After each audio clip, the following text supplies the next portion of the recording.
I'd like to introduce Paul from Northern Ireland, who takes LDN for multiple sclerosis. Thank you for joining me, Paul. Yes, thank you. Could you tell me when you were diagnosed with MS? In March 2002, And what were your symptoms at that time that led to diagnosis?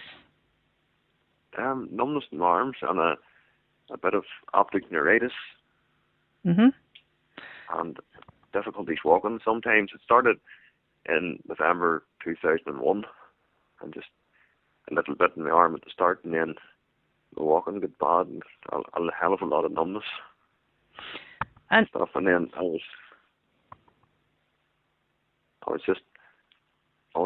was released from the hospital, they told me it was just inflammation in my spinal cord, and then I went back for a checkup, and then they diagnosed MS straight away. mm-hmm. And how did that impact on your life? Because I understand you're a farmer and a plasterer. A big shock. I thought working and everything was finished. Like it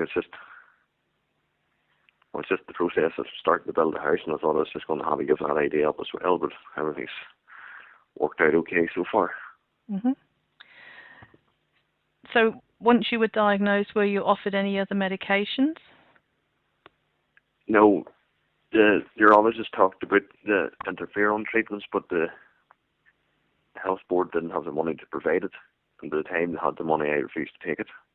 Mm-hmm. Because I've read enough bad reports about it. He was telling me all the good things about it and all, but then you start checking stuff out on the internet and all, like there's a lot of people have a lot of bad stuff to say about it, so I just decided I'll just do my own thing and try and do things as naturally as possible. So what did you do, Paul? I cut out all dairy products and wheat products and just tried to be as healthy and fit as I could be. Mm-hmm. It seems to have, over time, like the number of attacks settled down. Like there's still a lot of pain there and all, but I wouldn't be getting as many attacks now as what I was getting at the start. I was sort of every 2 or 3 months I was having to take maybe a month off work because I wasn't fit to carry out the job. Mm-hmm. And how did you hear about LDN? I think I go to a hyperbaric oxygen tank that they use for divers for suffering from the bends.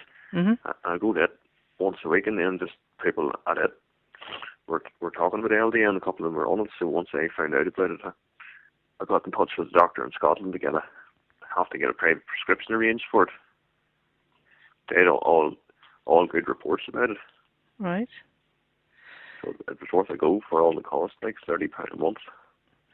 So once you got the LDN, you just said you got it from Scotland. Did you notice any introductory side effects?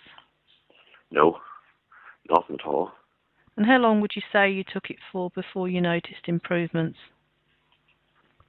I would say probably after a couple of months, even maybe even less than that. But I would have been getting up a lot less at night time to go to the loo and stuff.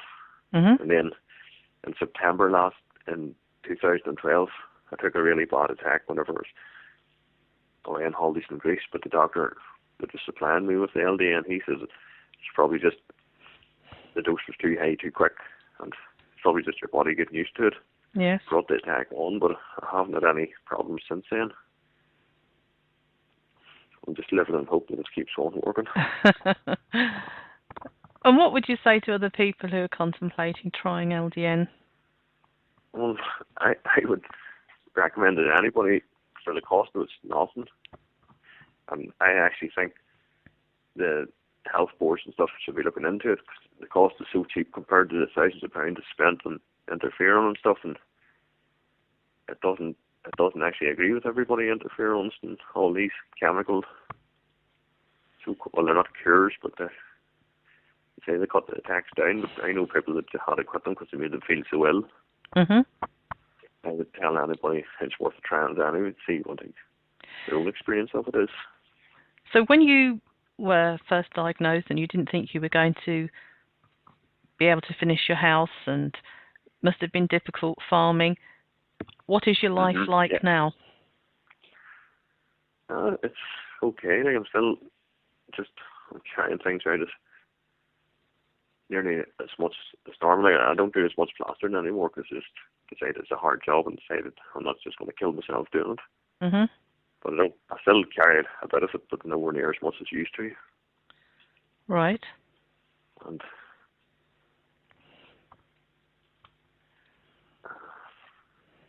Is there anything else you'd like to add, Paul?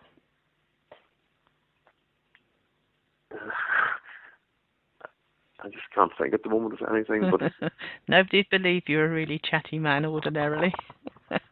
sorry. I said nobody'd believe you were a really chatty man ordinarily. Yeah, I'm really stuck for words. Well, thank you very much, Paul.